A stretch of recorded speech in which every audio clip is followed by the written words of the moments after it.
One treadmill that I struggle to get off of, it's something that I've been trying to get off of my entire life, and I hate treadmills, is the hedonic treadmill. And I'm sure many of you guys can relate to this.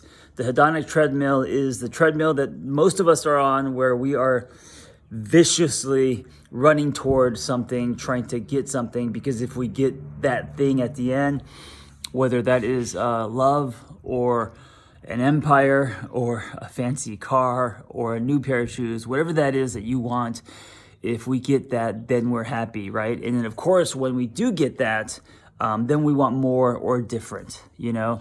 I talked about example of how I modified my motorcycle. It's right here.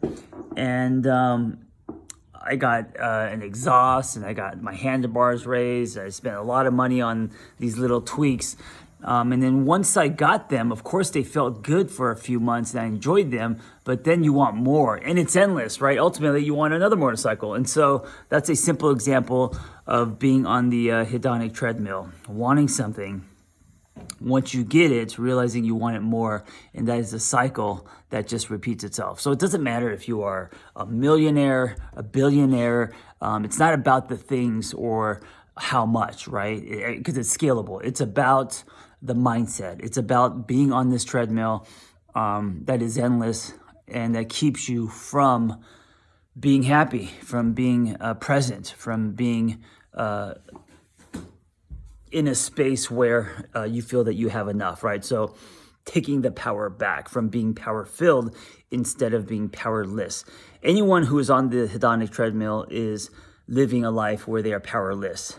And this powerlessness is what's getting them to go run after and grab what they want. And then once they do, of course, they want more and more and more. So according to Stoics, one way to get off the hedonic treadmill is to, so let me give you the answer, because the answer is simple, but how to get there is very hard. It's a practice. That's how hard it is. It's not something you just do over the weekend. It's something like martial arts that you thread into your life and that you have to practice for years to get good at it. You have to get to a place where you want what you already have. So let me explain this. And I know it sounds kind of ridiculous, but get to a place where you actually desire, where you actually want what you already have. Now, logically, that kind of sounds ridiculous. And if you just do this logically, it's not going to do anything for you. But if you can actually, in a meditative way, feel it in your body, then it actually works. And you have to practice this often. You know, it's not something you do once and you're like, nothing happens. I still want that Range Rover. It's taking the things that you have in your life and convincing your brain, why can't we make the plastic wheels on garbage, the plastic garbage barrels? They're like Tonka truck wheels. Like, we have the ability to go to Mars and the cars can drive themselves, and yet the wheels on our garbage cans are these clumsy Tonka truck wheels. They're made of plastic, and you could hear 5 blocks down someone bringing their trash cans in or out. Why has there been no advancement there? Or also in shopping carts. Why are shopping carts at grocery stores still swerving to the left? Why don't we have smart shopping carts that run themselves and that have arms that pick out the stuff that you want just by typing? Am I on crack? Why? Because the loud garbage wheel has now interrupted my whole train of thought and conversation.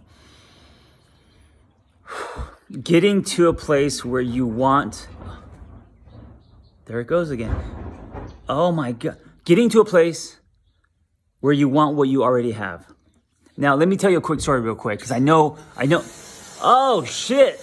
Now someone's turning on the water and there's water. The universe does not want me to talk about this. This one day, years ago, back when paleo was very popular, and I was very active, and I was CrossFitting, and that was new, and I was trying to do paleo, and paleo means no bread, right? And so I love bread like everyone else, and when I eat a burger, it's hard to not eat it with bread. It makes no sense. And I remember thinking to myself as I was driving to In-N-Out, okay, let's see if I can actually enjoy a burger with no bread. Let's see if I can eat it lettuce wrapped, right? And I remember, and it's something I've never done before at the time. And so I remember as I was driving and I was starving, it was after a workout, I start to imagine what it would be like to have a burger wrapped in lettuce. And I kind of got really mindful and thought about like how crisp the lettuce is going to be, with the pickles and onions, and the burger's like dripping with cheese. And the more I imagined that, the less I cared about the bun. And so when I got there, I was so obsessed with this image now of a lettuce wrapped burger that I ordered a double for the first time in my life with no bun. And I inhaled that shit, and it was delicious. And it was delicious because I gave myself the runway of imagining and convincing myself that this burger was going to be good without the bun. And the reason why I tell you that story is because we can do this when it comes to what you have now, imagining it, getting excited about it, seeing the good in it. So it doesn't matter if it is your relationship. It doesn't matter if it is your home. It doesn't matter if it is something you own or, something that is borrowed. It could be your child. It could be where you're at as far as what you've built. Whatever that you have in your life currently. Start obsessing about it in a way where you want it. Does that make sense? Kind of like how I convinced myself, and it took about 40 minutes because that was the drive, but how I convinced myself to want a lettuce wrapped burger. And it was something that I already had, meaning I could get it, right? It was in my control. And so the things that you have in your life today, whether it is a nice porch with a bunch of shoes outside, or a Harley Road Glide with modifications. I've always wanted a home office. Here it is here, right? And I could sit here and say, you know what? There's problems with this because you could hear the water and the neighbors taking out the trash. And I could say there's, my motorcycle's not done. I want to do more stuff with that. And that porch needs this, the porch needs that. And that is me being on the hedonic treadmill. So if I say, here are the things that I have in my life today, I actually want them. I want them. I think about them. When I'm driving home, I think about sitting on my porch with my cup of coffee, and I desire that. And you know what? I can give myself that every morning. I think about the motorcycle and riding it with the high handlebars and the exhaust pipe and the sound and how that makes me feel like Jesse James coming into town. I want that. And you know what? I have it, right? The more that you can do that as a practice, the more you're stepping off your hedonic treadmill. Now do this to your relationships. Look, no relationship is perfect. No friendship is perfect. No relationship with your parents are perfect.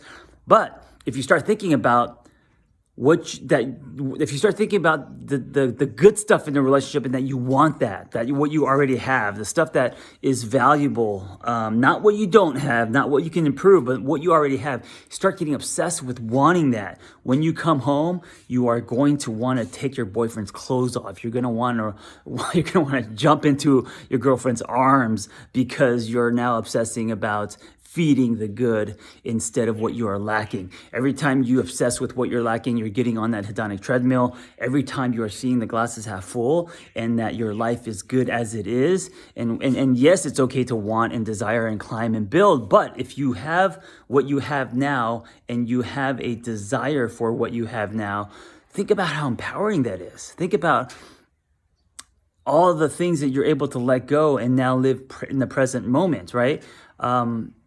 Practice this, because the more you practice this, the more you get off that hedonic treadmill.